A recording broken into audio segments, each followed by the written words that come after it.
Good morning, everyone, and welcome to Morning Markets on Thursday, the 21st of March. Today we'll continue from where George left off yesterday, focusing in on the Federal Reserve and the decisions that we had last night.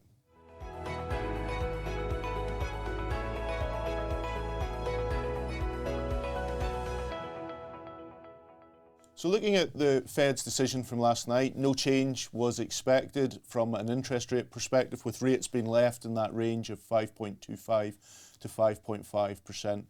The market itself was very much focused on changes to the statement of economic projection and also any commentary from Chair Powell that would discuss changes in view or an indication of how views were likely to evolve. When we looked into the data last night, what can we see from it? Certainly a number of real positives in terms of the Federal Reserve's thoughts on the US economy, particularly when we look at economic growth. We have discussed the resilience of activity in the US over many months of late, and certainly that was evident with revisions up to GDP forecasts for 2024, but also 25 and 26 within that economic projection statement. Alongside that was some changes to how the Federal Reserve were thinking about inflation, so a slight modest increase in the inflation forecast as well. But crucially, from a market perspective, they also indicated their comfort with still forecasting 3 interest rate reductions for this year.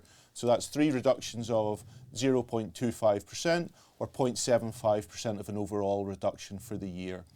And that, I think, is interesting because we certainly have discussed in recent weeks the challenge of slightly higher inflation readings both for January and February.